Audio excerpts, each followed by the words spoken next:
Lu está muy calladita ahí. Creo que no nos conocemos todavía, o sí, capaz que la primera clase te conectaste. No, está ahí de oyente. Bueno, nos quedamos por acá. La idea siempre es, obviamente, que estén al día con los videos anteriores, quien no se conectó, porque si no, yo ahora estoy yendo para atrás para conectar un poco, pero en realidad capaz que hay algunos conceptos que no quedan del todo claros porque falta esa partecita. En vez de ponernos a ir para atrás y desaprovechar el tiempo que tenemos para avanzar, prefiero que vean lo que falta, se anoten dudas, consultas, lo que fuere, después de haber hecho este trabajo, ¿no? De leer el texto original, más estos apuntes, más la clase, si es que les sirve, más o menos es ir eh, presentando. Y después sí, ahí vemos. Y después que terminemos este segundo módulo, ya hacemos práctica, ¿tá? Así lo partimos en dos, como si fueran parcial. Bueno, hacemos práctica como de 1 y 2 y después hacemos práctica del resto. Bien, ya en algún momento había aparecido en algún otro concepto el concepto de regímenes de la verdad, ¿no? De qué es lo que está dicho como verdadero y lo real, ¿no? Aquello que está construido como, bueno, tenemos que tener en cuenta este concepto porque así nos contaron a partir de esta historia tradicional, digamos, y está validado en esa época. Entonces, a esto refiere justamente a los regímenes de la verdad. Puntualmente, es un concepto de Foucault que está citado por Nicolas Rose y como conceptualmente, digamos, por si se lo llegan a preguntar textual, esto es del texto, tendría que ponerlo entre comillas ahora que estoy viendo. ¿Cómo lo define? Como conjunto de reglas, prácticas, instituciones, discursos y relaciones de poder que determinan qué puede ser dicho como verdadero en una época determinada. Bueno, por ejemplo, esto que decíamos anteriormente, en la clase anterior.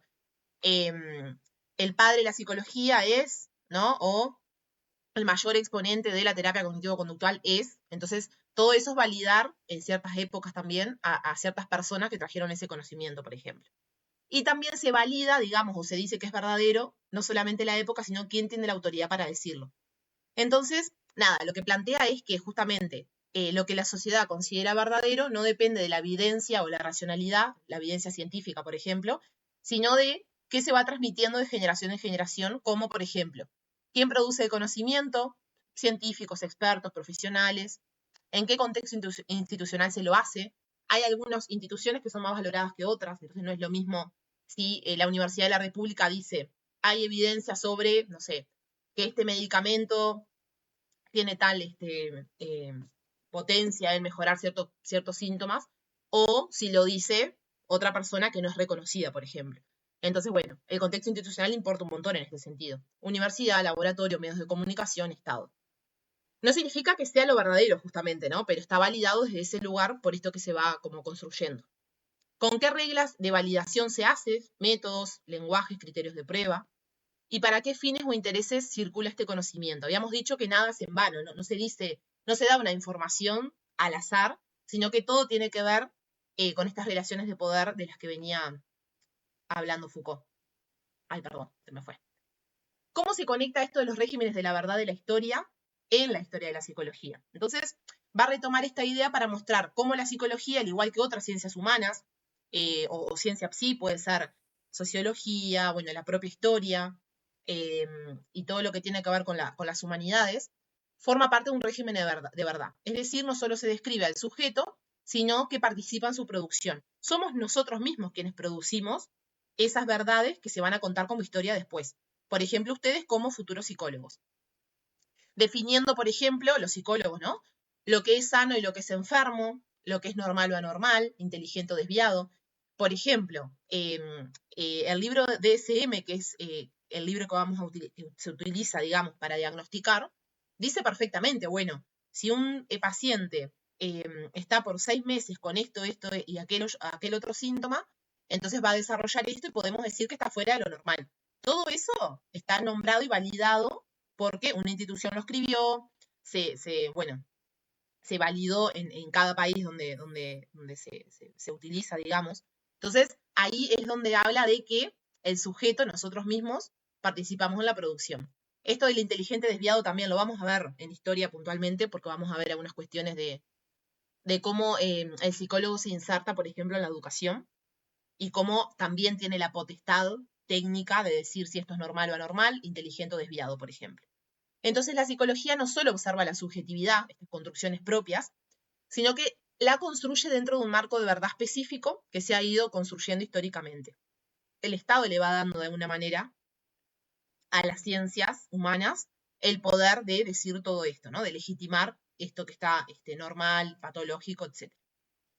Entonces, a partir de este momento, digamos, donde se habla de estos regímenes de la verdad y donde anteriormente hablábamos de la participación de la psicología en estos cambios que se da a nivel de Estado y a nivel poder, se van a dar, son 2 o 3 conceptos puntuales. Proceso de disciplinarización, ya algo nos adelanta, ahora lo vamos a ver. Proceso de psicologización y epistemología institucional como final. Ahí va. Nos queda otro concepto. Bueno, de disciplinarización, de alguna manera, a partir del siglo XIX, va a ser la psicología, ¿no?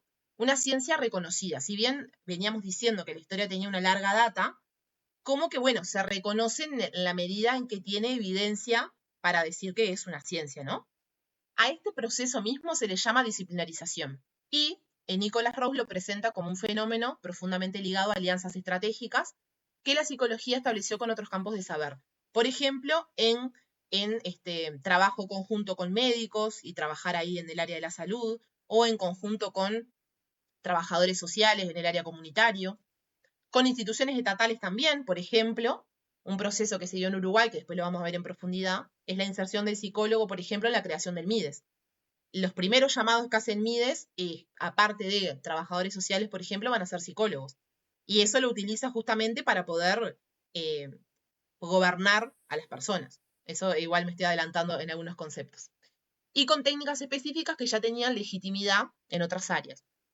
Digamos que el proceso de disciplinarización también es como, bueno, cómo se ligó la psicología al Estado, por ejemplo, para poder disciplinar a las personas también. No, tampoco es sin ningún motivo, tampoco se da naturalmente, sino que el Estado nos utiliza como objeto en cierto punto. No digo que esté bien o mal, sino que se dan relaciones de poder siempre. Entonces, la psicología no se construyó de forma aislada o puramente teórica, siempre tiene un sentido. Su estabilización como disciplina se dio por su participación en un conjunto de prácticas orientadas a observar, clasificar y regular. Esto es, estamos como definiendo la psicología como una ciencia, ¿no? En esto de observar, clasificar y regular, por ejemplo, a la hora de estudiar sobre patologías, ¿no? Medir capacidades, definir la normalidad de la patología, ya lo veníamos diciendo, organizar el conocimiento sobre la conducta y la mente. La psicología formó parte activa de una serie de dispositivos sociales, educativos, médicos, jurídicos, que tenían como fin moldear al sujeto moderno. Ya nos adelanta acá otro lugar de inserción del psicólogo que tiene que ver con lo jurídico. ¿Qué se les ocurre, por ejemplo? ¿Cómo trabaja un psicólogo en el área jurídica, por ejemplo? ¿Dónde tenemos inserción ahí nosotros? ¿Qué poder tenemos ahí? A ver si se les ocurre algo. Tiren ideas, lo que se les venga y lo hablamos. ¿No se les ocurre? ¿Sabían que existe ¿Por la eso psicología jurídica? o no? ¿Cómo, perdón? Psicología forense. No Sí, tiene, bueno, algo. ahí va. Bueno, es muy conocida la psicología forense, en realidad como que la base es la psicología jurídica, pero sí, en realidad la psicología forense tiene base dentro de esto. De hecho, en la Facultad de Derecho se le llama consultorio, en realidad, y hay psicólogos trabajando ahí dentro, así como está el consultorio de los estudiantes de abogacía que reciben clientes, digamos, también hay de psicología forense, como decís vos. Imagínense que en ese sentido tenemos la potestad de hacer una pericia psicológica y decir si una persona debe cumplir una pena, digamos, estando sí, en la cárcel o no, por ejemplo.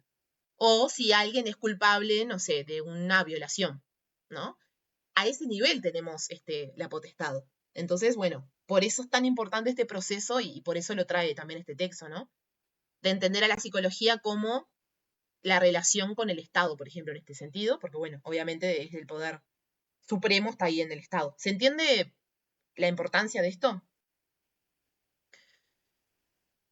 Bien, vamos a ver cómo seguimos. Bueno, más allá de esto que les estaba planteando, trae también que la psicología en este proceso de ser una ciencia, sí, ser una ciencia, ser una disciplina científica, trae, por ejemplo, la estadística y la experimentación y pasan a ser, como dice acá, regímenes de la verdad psicológico, ¿no? Desde ahí hacemos un aporte también, desde estas construcciones que se van a dar en los estudios.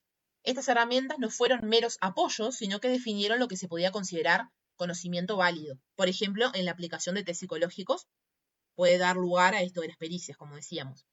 Por ejemplo, los métodos estadísticos que surgieron en el siglo XIX, pensado originalmente como herramientas para controlar la población, ahora lo vamos a ver en biopolítica y todo eso, se integraron a la psicología como forma de medir y comparar fenómenos mentales como la inteligencia o la personalidad. En los laboratorios de psicología empezaron a organizarse con una lógica heredada de las ciencias naturales. Esto de que literalmente, eh, cuando decimos laboratorio de psicología nos llama la atención. Yo me acuerdo cuando empecé en la facu, que veía, ¿ustedes han visitado algún laboratorio de la facu? Porque capaz que les digo y ya lo resaben. ¿Han tenido esa oportunidad? No, no. Está. Si tienen la oportunidad de hacerlo, está buenísimo que vayan porque nos llama la atención, o por lo menos a mí como estudiante decía, laboratorio de psicología, ¿qué hacen? ¿Abren cerebros? Decía yo. Súper ignorante, ¿no? En todo. Pero bueno, literalmente hay hasta instrumentos para medir ciertas cuestiones. Por ejemplo, se estuvo haciendo un estudio que era vinculado al uso de fármacos y pedían a los estudiantes de psicología si se querían como postular para ese estudio.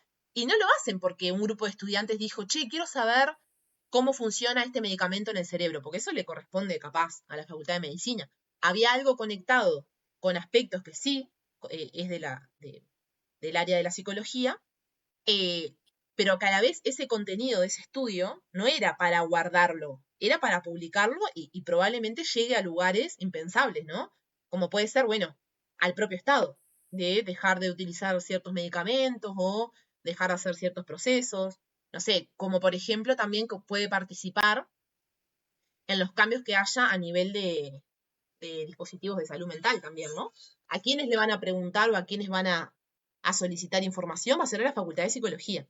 Por eso estamos tan implicados también en estos procesos de Estado, ¿no? Bien, en este sentido que decía, bueno, esta conexión directa con las ciencias naturales por ser ciencia, se da una separación entre el sujeto y el experimentador, control de variables, recolección de datos cuantificables y repetibles.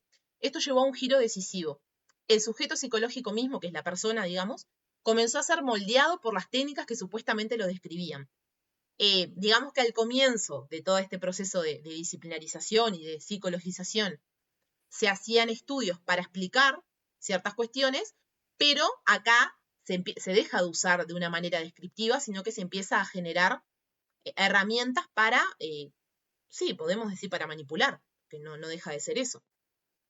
La forma en que se medía, analizaba o evaluaba el sujeto pasó a configurar qué se entendía por ese sujeto. Rose dice que el sujeto se volvió dócil, por eso esta palabra tan fuerte también, ¿no? Absorbió las lógicas técnicas y científicas de la época hasta que fue imposible separar el objeto del método. Este proceso de disciplinarización no solo fue académico, como estamos diciendo, ¿no? Sino que también un proyecto técnico, político y social en el que la psicología pasó de ser un conjunto de ideas dispersas, la psicología pasó de estar escrito en un libro o de solamente la psicoterapia o solamente el diagnóstico, sino que pasó a ser una fuerza reguladora del sujeto moderno. ¿Se entiende esta última frase? ¿Por qué llegó a ser una fuerza reguladora? Díganme si lo van entendiendo. Yo no sé si tengo fiebre o tengo calor, pero me estoy muriendo. La Tati quedaba así desmayada en plena clase. ¿Estamos bien, chicas? Y chicos, porque ahí está Leo. Bueno, voy a arreglar esto que lo tengo mal escrito. Bueno, acá les traía un ejemplo. Ahí, ejemplo. En todo este proceso, ¿no? De empezar a ver a la psicología no como, no sé, bueno, la psicología estudia esto y presenta aquello otro en un estudio científico o en un libro, sino que cómo se compromete con el Estado y genera cambios. Por ejemplo, en una escuela la conducta de un niño dejó de verse como un problema moral o disciplinario, lo que antes se decía de repente, bueno, llamaban a los padres, no podemos con la vida de Juanito, no podemos con la vida de fulano, no sabemos qué hacer, por favor, no sé, empezar a trabajar límites en la casa, porque esto no puede ser, sino que empezó a interpretarse en términos de motivación, desarrollo cognitivo, inteligencia, trastornos emocionales. Y este cambio se da por estos conocimientos que trae la psicología. Evidentemente, después vamos a ver mucho más adelante, casi al final, qué aportes hizo la psicología en Uruguay sobre esto, pero uno de los procesos que se estudiaba mucho era la motivación en la parte educativa. Lo del desarrollo cognitivo también. En la medida en que la psicología empieza a estudiar a la psiquis humana y al comportamiento humano, dependiendo de dónde lo miremos, desde qué corriente, van a empezar a decir, bueno, esto es normal que pase, o es normal que un niño, estoy tirando fruta porque no me acuerdo, pero que un niño a los 5 años ya sepa por lo menos leer algo, ¿no? Algo simple como su nombre. Y si no lo hace, entonces es anormal. Y ahí ya empezaban a definir a ese sujeto, ¿no? Con la inteligencia y los trastornos emocionales también, bueno, ya no era un tema de este niño está mal enseñado, ¿no? Sino que era un tema de podría haber un problema más allá de eso. Entonces, podemos decir que no fue solo un fenómeno de aplicación del saber psicológico, sino una transformación profunda de los modos de ver, problematizar y regular la conducta humana. Rose explica que distintos espacios sociales se volvieron psicológicos. Por ejemplo, las escuelas, ¿no? Cuando sus problemas empezaron a formularse y ordenarse con base en conceptos como personalidad, actitud, motivación, autoestima o normalidad. Son conceptos, constructos, ¿no? Que fueron construidos por estos procesos de la psicología, ¿no? Por esta intervención. En otras palabras, la realidad fue proyectada sobre una especie de pantalla psicológica que reorganizó la percepción del humano. Básicamente, la psicología tiene el poder de definirnos, ¿no? De decirnos eh, hasta el concepto de loco, que viene de hace muchos años, o al concepto de hoy en día que podemos decir de enfermo mental. Bueno, mucha gente, no, porque pobrecito, él es enfermo mental. Ahí ya le estamos sumando él. Bueno, si es enfermo mental, entonces me da lástima. Todo eso es una construcción, ¿no? Por más que lo veamos aislado, termina siendo una construcción. ¿Me van siguiendo? No me traje agua. Voy a tomar lo que me quedó acá.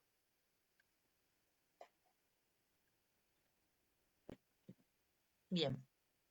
Vamos un poco más. Disciplinarización y psicologización va de la mano, ¿tá? Les cambié el título porque voy siguiendo el texto, pero en realidad va de la mano. El autor plantea el concepto de psicologización para describir el proceso mediante el cual la psicología no solo se constituyó como disciplina científica, sino que también se expandió más allá de sus límites académicos, penetrando en múltiples espacios sociales, como la escuela, la fábrica, la familia, los tribunales o las cárceles. Tribunales y cárceles podemos vincularlo a este ejemplo que les daba de la psicología forense o jurídica, como que tenemos la potestad de decir, bueno, es carcelable o no. Y por ejemplo, acá en la fábrica también. No me acuerdo si fue con ustedes que lo hablamos, o en teorías en algún punto, em, donde se hablaba de lo siguiente, del rol del psicólogo en lo que tiene que ver con los recursos humanos. En la medida en que nosotros, por ejemplo, nos desarrollamos en gestión humana o en reclutamiento y selección, vamos a darle oportunidades a cierto tipo de personas para trabajar. Tenemos como la potestad de elegir. O si no, cuando ya están trabajando, tenemos la potestad de ver quién puede llegar a crecer en el rol o no, dependiendo de los estudios que hagamos, ¿no? Ahí, por ejemplo, no sé, de ver si hay alguien que tiene habilidades que le ayuden, por ejemplo, a crecer y a desarrollarse en la empresa. También hablábamos de esta vinculación del reclutamiento y selección en una fábrica con, bueno, decía el texto, ¿no? Estamos a merced del capitalismo en este sentido, porque la psicología también es capaz de elegir a los trabajadores que mejor produzcan. Y si mejor producen o más producen en menor tiempo, van a generar más dinero. Entonces, también, y fue acá que hablamos, en la parte de factores económicos, no sé si se acuerdan. Bueno, cuando hablamos de factores económicos, creo que traía un poco esa idea. Bien, tengo un ayudante acá que me descansó agüita. Bien. Bueno, y también la psicología va definiendo lo que se entiende por persona, por conducta y por problema humano. Van a ver después que diferentes corrientes de la psicología, según desde dónde se pare y desde dónde vea, va a definir también esto. Acá estamos hablando del proceso de psicologización en general, pero después, según la corriente, se va a ir abriendo eso. Entonces, repetimos que no solo fue la aplicación de teorías psicológicas que hizo la psicología, ¿no? En diferentes contextos, sino un proceso más profundo por el cual esos ámbitos empezaron a organizarse y comprenderse a sí mismos. Cuando hay información, podemos hacer algo al respecto. Desde terapia individual, de, bueno, entiendo que esto me pasa por este motivo, entonces lo puedo cambiar, hasta algo institucional organizacional, ¿no? Entiendo que hay un problema de violencia laboral o de estrés laboral, entonces ahí puedo empezar a intervenir. Utilizando el lenguaje, las categorías, los métodos propios de la psicología para interpretar la conducta y las diferencias humanas. También la psicología ayuda a eso, a diferenciar a las personas. Definimos los sujetos, por más que suene fuerte, pero sí, en este sentido sí, y también los podemos como comparar y decir, bueno, este va a funcionar mejor en esto que en aquello otro, ¿no? Este tiene mayores fortalezas en esta área.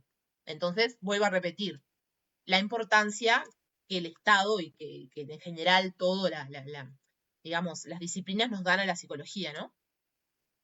La psicología no debe pensarse como un conjunto de ideas aisladas, sino como una red compleja y heterogénea. Esto es un concepto clave también, por eso lo pongo en negrita del texto, de saberes, técnicas, espacios, actores e instituciones que producen, diseminan y utilizan verdades sobre quiénes somos, cómo actuamos y cómo debemos ser. Terminamos siendo también, como decíamos hace un ratito, esas autoridades, ¿no? O a esos profesionales que se los escucha cuando plantean esto mismo, cómo deberíamos ser o quiénes somos y definen el sujeto. La psicologización entonces es un proceso histórico mediante el cual la psicología se convirtió en una de las formas predominantes de gobierno de la conducta humana en las sociedades modernas. Bien, voy a mirar, igual veo solo a Betina, creo, a ver. Ay, ¿vamos bien?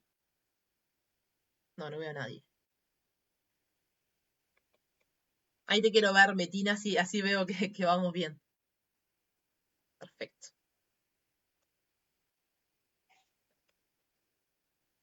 Bien, con el concepto de epistemología institucional, Nicholas Rose también toma las ideas de Michel Foucault y plantea que los conocimientos psicológicos o los saberes psi, como hablamos la otra vez, que incluye a la psicología, a la psiquiatría y al psicoanálisis, tiene un bajo perfil epistemológico. A diferencia de otras ciencias como la física o la biología, las fronteras entre lo que la psicología considera conocimiento científico y lo que son ideas o creencias o explicaciones comunes sobre el ser humano son mucho más difusas.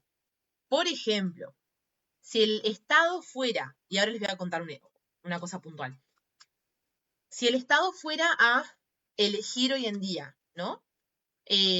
Psicólogos para trabajar en algún proyecto en particular, ¿qué creen ustedes? ¿Quién tiene más posibilidad de trabajar? ¿Un psicoanalista, o sea, un licenciado en psicología psicoanalista, que así se defina y así sea su formación? ¿O un psicólogo que sea investigador y que trabaje, por ejemplo, con las neuropsicologías? ¿Quién piensa que tiene más posibilidad?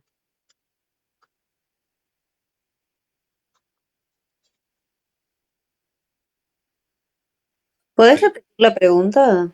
Sí. Cuando les nombraba esto de a diferencias de otras ciencias, como la física, la biología, que se da como ese límite de, bueno, no sabemos si es realmente científico o si es algo que tiene que ver con una explicación de un ser humano común, les preguntaba como para tomar como ejemplo, si el Estado, estoy inventando, ¿no? Pero si el Estado hace un llamado a psicólogos para trabajar en un proyecto de ley, ¿van a llamar a un psicoanalista o van a llamar a un investigador, por ejemplo, que investigue en la Facultad de Psicología sobre lo cognitivo o sobre, no sé, el cambio conductual? ¿Qué les suena a ustedes? ¿A quién le van a creer más o a quién van a validar más? ¿Y al ¿A un investigador? investigador? Ahí va. Esto del bajo perfil epistemológico tiene que ver un poco con eso, con que en realidad la psicología, desde el conocimiento científico, tiene mucho más respeto. Acá, esto de los saberes psi, por un lado tenemos psiquiatría, que sabemos que es medicina, que es ciencia, psicología en general y el psicoanálisis. ¿Se entiende? Es como un ejemplo para ver las diferencias y por qué se dice de este bajo perfil epistemológico. Puntualmente sigue diciendo, esperen que voy a esconder esto, en psicología es más fácil, en psicología es más fácil que en saberes científicos se mezclen o se confundan con valores sociales, creencias cotidianas, prejuicios culturales o ideas morales. Mientras que en las ciencias duras, como la física atómica, es muy claro que un dato científico y que qué es un dato científico y qué es un dato de opinión personal. En psicología esa distinción es mucho más borrosa. No se puede medir 100% si un psicoanalista va a traer algo que tenga validez o no, o si está opinando desde su lugar. Por ejemplo, mismo un psicólogo trabajando en psicoterapia. Una cosa es que le diga, ¿no? Yo en tu lugar, no sé, renunciaría. A que le diga, ¿has pensado alguna estrategia perdón, ¿has pensado alguna estrategia para dejar de, no sé, para evitar problemas en el trabajo? Es muy diferente a yo en tu lugar renunciaría, porque ahí estamos como aspirando a llevar al paciente hacia lo que nosotros haríamos, pero ahí estamos siendo éticos, estamos hablando desde un lugar personal, yo Tatiana, ¿no? Es siempre más válido o más científico, entre comillas, o ético, hacerle una pregunta que lo lleve a explorar eso que siente vinculado al trabajo. ¿Se entiende el ejemplo? Bueno, me quedé acá abajo. Bueno, esto de lo borroso. Esto hace que la psicología tenga una permeabilidad particular. Las categorías, las teorías y las explicaciones psicológicas se filtran y circulan entre lo científico y lo social. La psicología tiene una pata muy social también, ¿no? No es como de repente la medicina que se queda más vinculado a el cuidado de la salud de las personas. Acá sabemos que hay psicólogos que trabajan en la salud, pero muchos, y un montón más de lo que pensamos, que trabajan en lo social. Por ejemplo, como una institución como el MIDES, o en comunidades no, en comunitario. Por ejemplo, en los clubes deportivos hay psicólogos y no trabajan desde la prevención de salud. Pueden trabajar en los vínculos, por ejemplo, en mejorar las relaciones en esos grupos. Bien, vamos a ver si agrega un poquito más, algo más.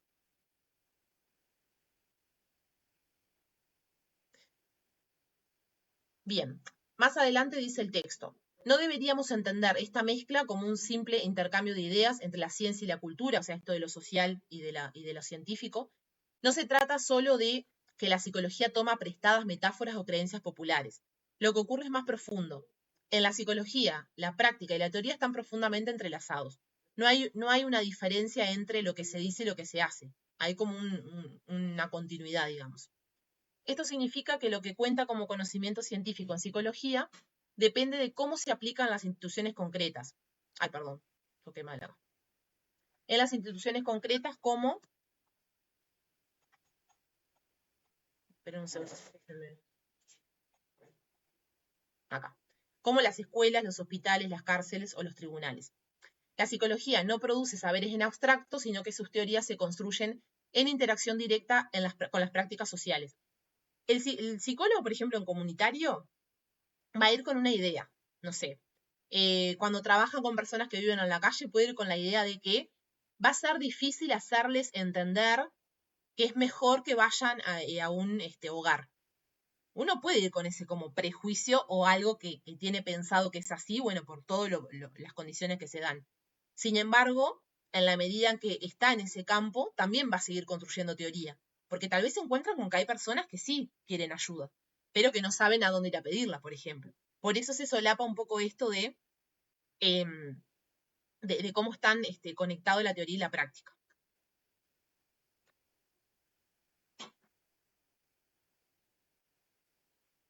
Esto es más o menos lo mismo. Vuelvo a repetir la familia, el trabajo, la escuela como espacios normativos que tienen reglas y expectativas sobre cómo deben comportarse las personas.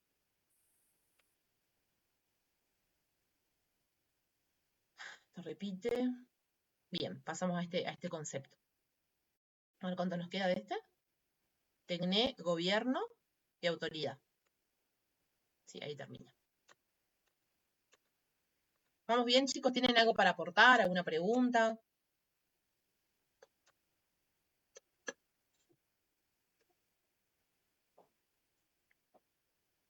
¿Cómo nos memorizamos todo esto para un examen? Esa No, es mi no se trata de pregunta. memorizar. En realidad, yo les diría que tomen nota de los conceptos principales, por ejemplo, no sé, acá todo lo que fuimos para atrás, ¿no? Concepto de disciplinarización. Y si quieren les puedo enseñar una técnica puntual que me parece que está buena. Ustedes son de estudiar desde la compu o desde o usan papel, digamos, hacen resúmenes, ¿cómo lo hacen? Papel. Creo que es el papel también, no sé, la compu. Papel, está. Sí, papel. Algo que pueden hacer es, agarran la hoja de papel donde vayan a escribir, van a ponerse, por ejemplo, conceptos, disciplinarización. Concepto de disciplinarización lo van a escribir acá, o sea, se van a armar un resumen, que puede ser desde este resumen que yo les doy, pueden ir directo al texto y poner alguna cita para tenerlo prolijo, digamos, y completo. Y lo que van a ir haciendo es, o sea, lo van a estudiar, obviamente, lo van a repasar, y de este otro lado van a empezar a practicar si se acuerdan de ese concepto. Lo van a leer varias veces y van a escribir la disciplinarización, la autoridad, el gobierno, la TECNE, ¿no? Y van a ir haciéndose autocorrecciones. ¿Ah? La autocorrección es una técnica, sí, desde la terapia cognitivo-conductual en realidad, que está validada, digamos, porque se dice que si nosotros vamos practicando, vamos dando tiempo a la memoria a largo plazo que vaya conectando esos conceptos. Y además, que si nos equivocamos, estamos ayudando a mejorar. Es decir, nos damos cuenta, porque después nos vamos a ir corrigiendo, vamos a decir, bueno, puse esto de la disciplinarización, pero en realidad era esto otro, o me faltó esto otro, ¿no? Ahí lo pueden ir como construyendo. Puntualmente en el examen no le van a preguntar todo esto, acá está explicado, acá está desarrollado. Yo podría ponerle solamente el concepto arriba negrito y 2 o 3 puntos. En realidad está desarrollado para poder, a ver, pensar las cosas más allá del texto, ¿no? Bajarlo más a tierra. Pero en realidad, con que tengan idea de la conexión de los conceptos y de lo principal, ya está. De este texto, por ejemplo, les pueden preguntar a qué se refería con psicologización, a qué se refería con disciplinarización, qué es la TECNE, después vamos a Igual ver. lo bueno es que vos en estas diapositivas lo explicás de una manera que se entiende mucho más fácil, porque yo entro al texto y no entiendo nada, parece que estoy leyendo en, no sé, En chino mandarín. Sí. Por eso lo que yo les recomiendo, o por lo menos trato de ir poniendo los títulos del texto, porque ustedes lo que pueden hacer es, por ejemplo, a ver, voy para atrás acá. Sí, epistemología institucional, ¿no? Acá tienen algún ejemplo, alguna cosa, que a veces son citas de texto y a veces son como otras explicaciones abajo. Pueden ir texto, diapositiva. Entonces, si ahí están leyendo epistemología institucional, van a tener el texto abierto. ¿Ah? No sé bien si ustedes le están pudiendo brindar tiempo o están con otras cosas. Si estuvieran como bien enfocados solamente en historia, por ejemplo, se les sería más fácil en realidad. Obviamente que la realidad del estudiante es que nunca está solamente con un examen, pero entendemos que los últimos días van a ser los días que más van a estar enfocados en eso. Entonces, a lo que voy con esto es, no se frustren ahora si hay cosas que piensan que no se van a acordar, porque tampoco es que lo están estudiando. Ustedes ahora están procesando algunos conocimientos, ¿no? Procesando algunas ideas, pero no es que van a salir de acá sabiendo exactamente todo o acordándose de todo. Yo les diría que no se presionen en ese sentido. Bien, seguimos un poquito. El autor propone que no pensemos a la psicología simplemente como un conjunto de teorías o ideas sobre la mente, sino como una forma de vida, es decir, como un modo de actuar en el mundo, de intervenir sobre las personas y de transformar la sociedad. Frase célebre: intervenir y transformar la sociedad. En este sentido, Rawls habla de la técnica de la psicología, retomando un término griego que significa técnica, arte o práctica. La técnica no es solo un saber abstracto, sino un conjunto de procedimientos concretos, herramientas, dispositivos y modos de hacer que permiten intervenir en la vida humana.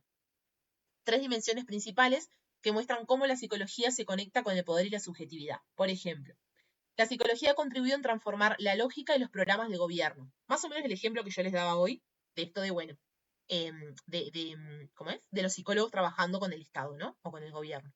Esto significa que la psicología no solo describe a las personas, sino que en la medida en que las conoce, si conocemos algo, podemos intervenir sobre ello, ¿no? Por ejemplo, en la terapia, en la psicología individual, bueno, si sé que esto es un ataque de pánico, puedo entender que no me voy a morir, porque si no sigo pensando que me voy a morir de un ataque al corazón.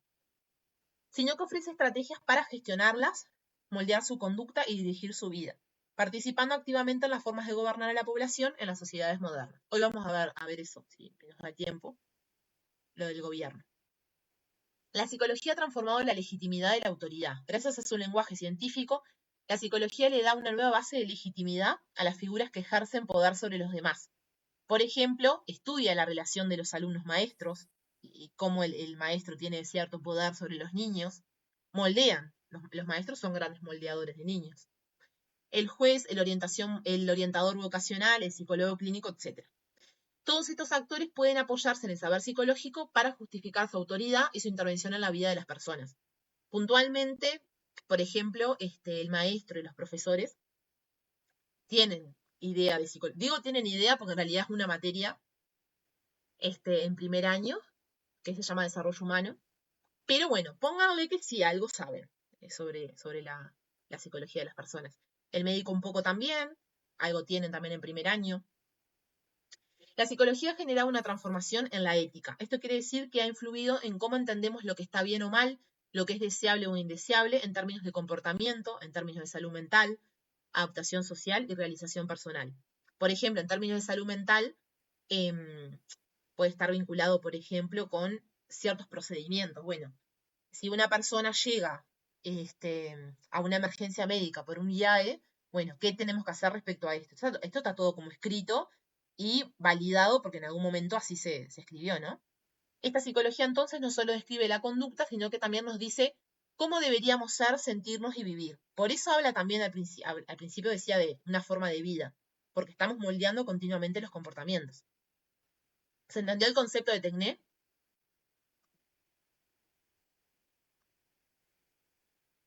Bien. Odio empezar con minúscula, no sé por qué me quedo así. Ya lo arreglas y ya me queda pronto. Cuando hablamos de gobierno,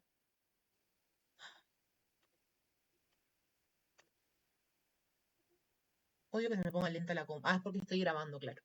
Cuando hablamos de gobierno no debemos pensar solo en un conjunto de instituciones políticas como el Estado, los ministerios o el Parlamento. En lugar de eso, Rawls entiende el gobierno como una forma de pensar y ejercer el poder. Una manera de organizar la vida social a través de programas, estrategias, cálculos y normas que buscan conducir la conducta de las personas. Esta idea de la conducción de la conducta es clave. El gobierno es, en este sentido, una red de técnicas para guiar, regular y moldear lo que las personas hacen, piensan y sienten. Quédense con este concepto que ahora lo vamos a retomar en el módulo 2, que más o menos va lo mismo. A lo largo del siglo XX, las formas de gobierno se psicologizaron cada vez más. Esto significa que las ideas, normas, valores e imágenes de la psicología se incorporaron profundamente en la manera de pensar y gestionar a las personas. Así, conceptos como normalidad, adaptación, salud mental, realización personal, empezaron a formar parte de los objetivos de los programas de gobierno. Ya no se trataba solo de administrar leyes o recursos, sino también de moldear subjetividades, de formar ciudadanos normales y productivos y de corregir conductas desviadas. Toda esta información que nosotros damos sobre lo esperable, sobre lo sano, sobre la enfermedad, sobre esto de las conductas desviadas, el gobierno lo va a tomar para sus programas. Este proceso de psicologización del gobierno no fue algo abstracto ni lejano, se me fue, sino que afectó a todos los niveles de la vida social, desde las grandes políticas públicas como la seguridad social, la salud mental o la reglamentación del trabajo, hasta los aspectos más cotidianos como la familia, la escuela, el lugar de trabajo, el ejército, los tribunales, las cárceles y los hospitales. En todos estos espacios, la psicología ofreció herramientas para clasificar, diagnosticar, orientar y corregir a las personas. Suena fuerte corregir a las personas, pero un poco refiere al cambio conductual, ¿no? Ayudando a definir qué es un buen ciudadano, un buen trabajador, un buen paciente o un buen estudiante. Acá genera un juicio de valor, esto de lo ético que hablábamos hoy también. La psicología no fue usada solo por los psicólogos. Médicos, maestros, sacerdotes, filántropos, arquitectos, directores de escuelas, funcionarios públicos, todos ellos en diferentes momentos se apoyaron en saberes psicológicos para intervenir sobre la vida de los otros.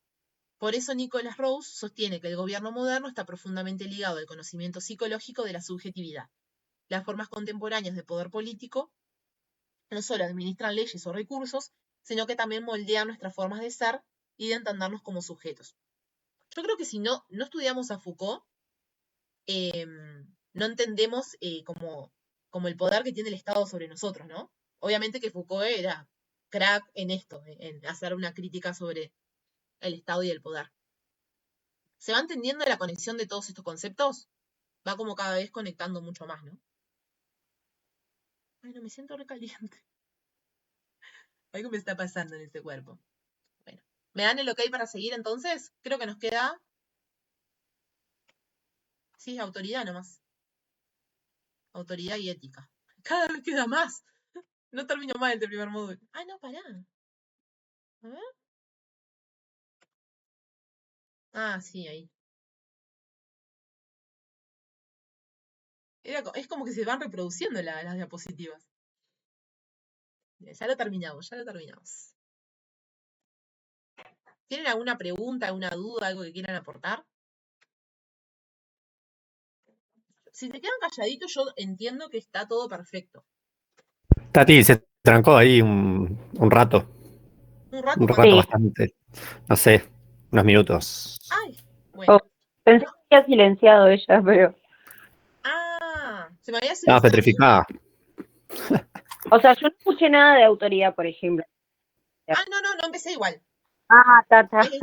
Les estaba preguntando si estaba todo bien o necesitaban preguntar algo. Tata. Yo Bien, estoy bien. bien, bárbaro. Seguimos entonces. La psicología no solo produjo saberes o técnicas, sino que también participó activamente en una transformación profunda de la autoridad en las sociedades modernas. Más o menos lo que veníamos diciendo, la autoridad puesta en diferentes instituciones. En las sociedades occidentales, la autoridad social no se sostiene solo por la fuerza, el mando o la imposición, sino que cada vez más por la capacidad de conocer, comprender y guiar a los individuos. En este sentido, la psicología desempeña un papel clave. Señala que la psicología creó nuevas figuras de autoridad, psicólogos clínicos, educacionales, industriales, terapeutas, consejeros, etc. Estas personas ocupan un lugar de poder social porque se presentan como expertos en el conocimiento de la mente y la conducta humana. Reclaman autoridad porque dicen poseer verdades psicológicas y dominar técnicas científicas que permiten evaluar, orientar, tratar o corregir a los individuos.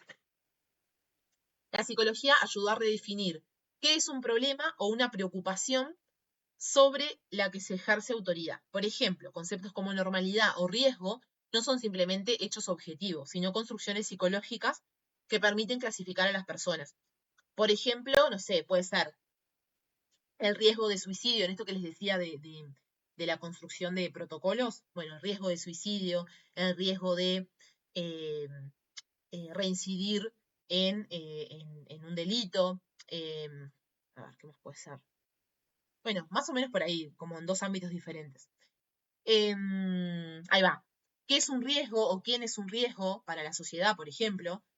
¿Quién necesita ayuda o tratamiento? Estas categorías se convierten en temas de intervención para diferentes autoridades, que pueden actuar en nombre de la salud, la seguridad o el bienestar. También penetró en formas de autoridad preexistentes, como los maestros, jefes médicos, jueces, militares o carceleros, empezaron a utilizar conceptos y técnicas psicológicas en su trabajo diario. Esto cambió la naturaleza de la autoridad. Ya no se trata solo de dar órdenes o imponer disciplina, sino ayudar a las personas a gobernarse a sí mismos. Ya acá nos vamos adentrando en los temas del segundo módulo, que ya veo que como viene la mano, vamos a dar muy poco. Por ejemplo, en la escuela el maestro no solo enseña, sino que orienta al estudiante para que sea autónomo, desarrolla habilidades sociales, controle sus emociones, etc. En una empresa el jefe no solo manda, sino que motiva al trabajador, evalúa su rendimiento, le ofrece coaching. En la cárcel el guardia ya no es solo un vigilante, sino también alguien que facilita la reinserción social del preso, se supone. Vieron que en realidad, ¿cómo es que se le dice a las cárceles? El sistema, no, ay, no me sale la palabra. Como que aspiran a la reinserción de los ciudadanos, pero a veces la cárcel vulnera mucho más y mantiene más en el delito a las personas, ¿no? En fin. Este tipo de autoridad se presenta como más ética y terapéutica, no solo busca controlar a los demás, sino enseñarles a controlarse a sí mismos. Rawls dice que esta es una forma de poder muy efectiva, actuar sobre la forma en que las personas actúan sobre sí mismas. La psicología entonces no solo ayuda a gobernar a los individuos, sino que fabrica sujetos que gobiernan su propia conducta de acuerdo con ciertos ideales de normalidad, de adaptación, de productividad y de bienestar. Más o menos lo que veníamos diciendo, por ejemplo, de psicólogo en las fábricas o en las escuelas. Rawls propone que para entender el papel de la psicología en la vida social, no basta con pensarla como un conjunto de teorías abstractas, sino que debemos verla como parte de un proceso histórico mucho más amplio. La construcción de formas de subjetividad, es decir, de modos de ser persona, de entenderse uno mismo y de actuar sobre uno mismo. Esta construcción está profundamente ligada a lo que él llama la dimensión ética de la psicología. Ya van a tener una materia puntual de ética de la psicología y probablemente se adentren más en esto. Entonces no se refiere a la ética como un sentido moral o en el sentido tradicional, sino a las formas concretas en que los seres humanos somos impulsados a gobernar nuestra propia conducta, a reflexionar sobre nuestras propias emociones, deseos y aspiraciones, y a decidir cómo vivir nuestra vida. Esta ética es una forma de relación con uno mismo, una manera de pensar, hablar, juzgar y actuar sobre nuestro propio ser. Como en la medida en que también, digamos, en esto de marcar lo normal, lo patológico, lo que está bien y lo que está mal en palabras psicológicas, se refiere a justamente que la persona pueda manejarse con ética, por ejemplo, puede ser, bueno, nadie puede pegarle a una persona, evidentemente, pero menos un médico, menos un maestro, por ejemplo, a sus alumnos. Se marcan como ciertos límites éticos en ese sentido. Bueno, hay ciertos poderes, pero siempre con cierto límite. Porque si no, se va a juzgar éticamente, por ejemplo, a ese profesional. A lo largo de los últimos siglos, la psicología ha jugado un papel fundamental en la formación de estos códigos éticos, desde los manuales de modales y guías de conducta hasta los discursos psicológicos contemporáneos sobre autoestima, resiliencia, felicidad o bienestar. Está lleno, ¿no? Hoy en día está lleno de estas conferencias de grandes psicólogos o muy conocidos, o los famosos libros de autoayuda. La autoayuda también, si bien obviamente no lo va a decir, siempre tiene como detrás un poco esto de lo que los estados necesitan de nosotros también, ¿no? Que estemos regulados emocionalmente para seguir produciendo, que trabajemos en, por ejemplo, emprender y generar más dinero. Todo eso a merced un poco del Estado. La psicología ha moldeado cómo pensamos sobre lo que está bien y está mal, por eso también este tema de la ética y la moral, lo que es deseable o indeseable, lo que significa ser una buena persona o un sujeto saludable. En este proceso, la psicología no ha creado un único modelo de sujeto, sino múltiples versiones del yo. El sujeto racional, el sujeto motivado, social, cognitivo y psicodinámico. Del racional dice que calcula y elige de forma lógica. El motivado que tiene deseos y necesidades que debe gestionar. El sujeto social que busca pertenecer y ser reconocido. El sujeto cognitivo que construye sentidos a través de sus creencias. El sujeto psicodinámico marcado por conflictos y traumas inconscientes. El sujeto creativo, me faltó acá delinearlo, que busca libertad y realización personal. Todas estas versiones del yo tienen algo en común. Se piensan desde una mirada psicológica como si en el interior existiera un espacio moral con sus propias leyes que puede ser conocido, evaluado y mejorado. Está bueno como lo explica acá con esto del concepto de yo. Bien, lo que veníamos diciendo, ¿no? No solamente produce discursos sobre las personas, sino que nos da herramientas para pensarnos a nosotros mismos, como las categorías reconocidas como la autoestima, la inteligencia emocional. Esto es muy de la modernidad, ¿no? El concepto de resiliencia o dependencia no solo son conceptos científicos, sino que los usamos en nuestra vida cotidiana para describirnos, juzgarnos y actuar sobre nuestras emociones, deseos y decisiones. Así la psicología se ha integrado en el lenguaje cotidiano que usamos para explicar quiénes somos, cómo nos sentimos y por qué fallamos o a qué aspiramos a ser. Estos conceptos de psicología van llegando a muchos ámbitos, ¿no? O personas que obviamente no son psicólogos. Pensaba un poco en este concepto de represión, ¿no? No porque, no sé, va una madre a sesión, no porque mi hijo está reprimiendo. Capaz que obviamente lo nombras de un lugar de, bueno, está escondiendo, y sin embargo es un constructo psicológico, ¿no? Es un concepto psicológico que, por estas intervenciones que hace el profesional de la psicología, las personas comunes, digamos, entre comillas, sin ser que no son psicólogos, lo toman como propio, como para describir algunas cosas de la sociedad. Bien. Y al final, bueno, lo vincula, trata de vincular todo esto nuevamente con todo este proceso de disciplinarización y psicologización.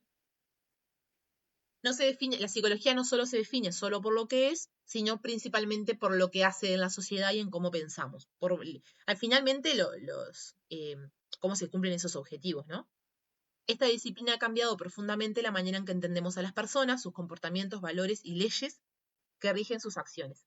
Gracias a que se basa en un conocimiento considerado positivo científico, la psicología le da más credibilidad a ciertas formas de pensar sobre los seres humanos.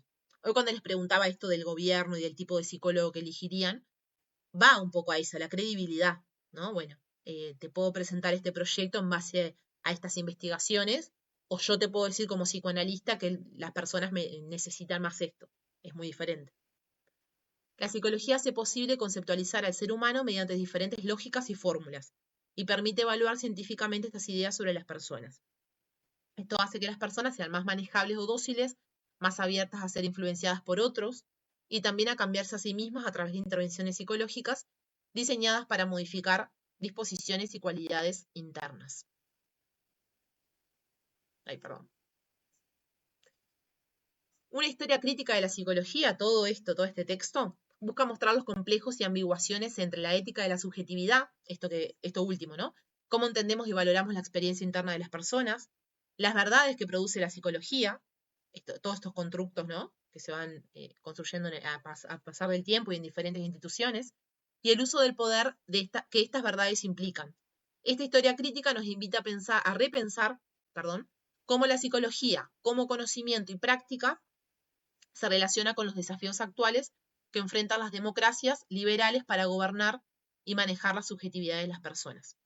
Y al final sirve que haya quedado todo esto, porque va a ir conectado directamente con el módulo 2. ¿Cómo vienen?